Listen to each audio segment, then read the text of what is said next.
On va voir ici comment créer des notes de bas de page et des notes de fin de document.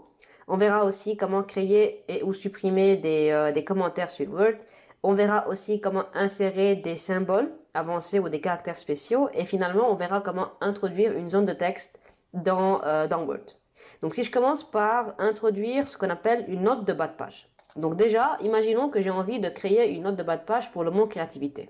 Je le sélectionne et puis après, il faudra aller dans Références et là, je clique sur Insérer une note de bas de page. Si je fais ça, je vais avoir en bas un petit indice qui est le numéro 1. Et si je regarde à côté de créativité, vous voyez qu'il y a aussi un indice qui est en forme d'exposant évidemment, qui est le numéro 1 aussi. Ça veut dire que si jamais j'ai envie de mettre n'importe quelle note ou bien n'importe quelle définition ou bien peu importe tout ce que j'ai envie que ça soit quand même apparent en bas en forme de note de bas de page qui concerne le mot sélectionné, alors je peux le faire. Donc par exemple ici, je dis que c'est note de bas de page et je mets la définition, là j'écris n'importe quoi, donc c'est disons la définition de créativité, ou bien peut-être un synonyme, ou bien aussi une petite remarque. Donc tout ce qu'on a envie de mettre, on le fait, et puis après on donne une référence avec le numéro 1 pour la note, pour le mot créativité. Imaginons que je suis venu par exemple faire pareil cette fois-ci dans des enfants et je vais aussi insérer une note de bas de page. Et vous voyez bien que maintenant j'ai eu le 1 pour le mot enfant. Et pourtant j'avais le 1 pour la créativité avant. Donc ce que Word fait, c'est qu'il adapte par défaut, par lui-même, la numérotation, de sorte à ce que les mots qui viennent avant auront la numérotation d'une manière qui est croissante. Donc par exemple ici, enfant était avant créativité.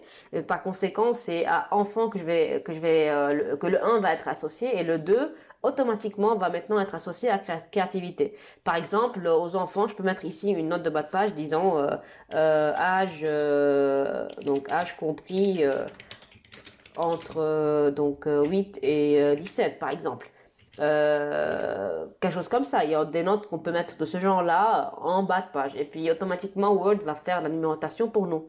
C'est ça en fait une note de bas de page. Maintenant, la différence entre une note de bas de page et puis une note de fin de document, c'est que la note de fin de document, elle va venir juste à la fin du document et non pas à la fin ou bien en bas de la page.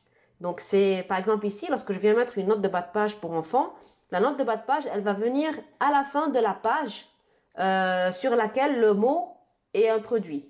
Si jamais le mot enfant était sur cette page, j'aurais dû avoir la note de bas de page sur cette page qui est là. Alors que pour la note de fin de document, elle va venir à la fin du document. Ça veut dire que si je viens mettre, par exemple, imaginons, donc je vais utiliser le mot imaginaire et je vais lui insérer une note de fin de document. Donc, voyez bien que la note de fin de document pour le nom, imagination, donc il y a le imaginaire, excusez-moi, le petit i, la note, elle est venue à la fin du document. Pourtant, mon nom, ou bien le nom que j'ai choisi, il est dans la page qui est avant. Donc, et voyez bien aussi que c'est pas en bas de la page, c'est à la fin du document. Et donc, je peux faire aussi là une définition, ou bien un synonyme, ou bien peu importe. L'important, c'est de bien capter la différence, c'est qu'une note de fin de document va venir à la fin du document, peu importe où l'emplacement de vos mots. Et alors que la note de bas de page, elle va venir à la fin de la page dans laquelle se situe votre mot que vous avez sélectionné et pour lequel vous avez envie d'insérer une note de bas de page. Donc voilà la différence entre comment insérer une note de bas de page et comment insérer une note de fin de document. Voilà. Donc passons maintenant à comment créer ou supprimer des commentaires sur Word. Donc pour faire ceci, donc déjà par exemple si je viens et puis je sélectionne ici créativité et je vais dans révision, je peux cliquer sur nouveau commentaire et là je peux dire que voilà il faudra corriger ce mot après la lecture. Donc, je suis en train de noter un petit commentaire qui est vraiment aléatoire. Et puis après, il y aura tout le temps ce petit commentaire qui va affecter à la zone que j'avais déjà sélectionnée. Et si j'ai envie, par exemple, de l'enlever, donc c'est fini, soit je mets le curseur donc à l'intérieur de la zone qui a été sélectionnée, ou bien aussi je mets le curseur sur le commentaire tel quel. Et puis je peux venir dire que je veux le supprimer et voilà comment on a supprimé le commentaire. Donc les commentaires sont assez pratiques pour les profs avec les étudiants ou bien avec les profs de thèse, de doctorat, lorsqu'ils corrigent un article de revue ou bien aussi la thèse de doctorat de leur thésard. Donc c'est assez pratique pour introduire des commentaires. Voilà. Et maintenant, si on regarde comment on peut insérer des symboles ou bien des caractères spéciaux. Donc pour faire ceci, on va dans Insertion. Et puis, imaginons que j'ai envie d'introduire ici un caractère spécial. Donc, je vais dans Insertion et je clique sur Symbole. Et là, j'aurai déjà des symboles qui sont déjà là par défaut. Ce que je peux faire, je clique sur Autre symbole et je vais avoir toute une série ici. Donc, vraiment, il y a toute une liste. Je n'ai qu'à choisir mon symbole, par exemple le R ici. Et je vais dire que voilà, insérer. Il va être inséré ici.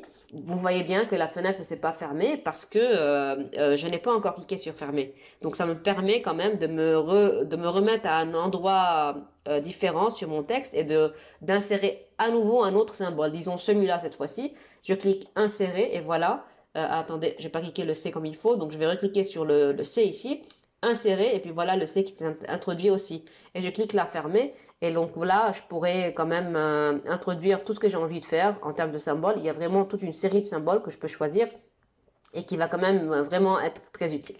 Donc voilà pour comment introduire des symboles. Et finalement, comment on peut introduire ou bien insérer une zone de texte. Donc comment on fait ça? Tout simplement, on va aussi dans Insertion et puis après, on clique sur Zone de texte. Et là, vous avez des zones, des zones préfaites, si vous voulez, que vous pouvez choisir. Ou bien, on peut nous-mêmes dessiner une zone de texte. Et je peux la dessiner comme ça. Et j'introduis donc zone de texte. Vous allez me dire, oui, mais à quoi ça sert une zone de texte vu que c'est le reste, c'est aussi un texte.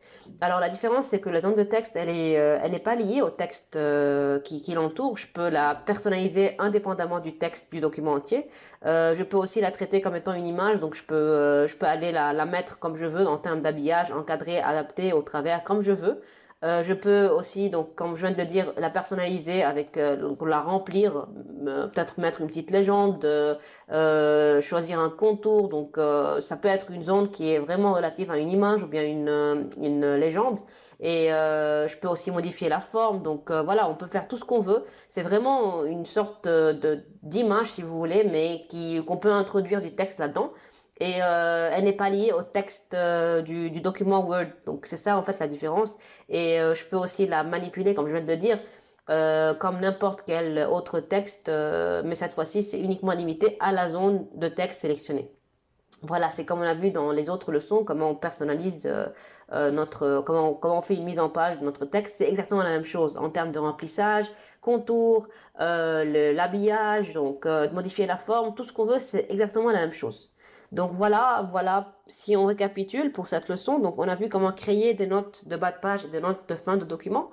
Et comment on fait ça? C'est tout simplement en allant dans Références et en choisissant ce bouton-là ou ce bouton-là.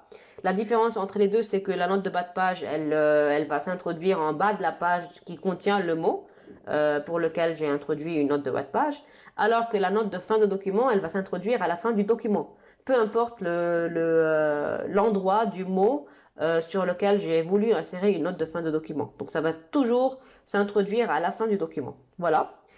Si on veut créer ou supprimer des commentaires, on doit tout simplement aller dans Insertion et cliquer sur Commentaires. Et après, ou bien aussi sur Révision, on peut faire les deux. Et puis après, si on veut donc insérer des symboles, on doit aller dans Insertion et puis cliquer sur Symbole. Et puis finalement, si on veut insérer une zone de texte, on doit aller dans Insertion et cliquer sur Zone de texte. Et rappelez-vous, la différence, c'est que la zone de texte, on peut la personnaliser ou bien faire une mise en page qui est complètement dissociée du texte qu'on a déjà tapé sur Word. C'est ça la différence. Donc voilà.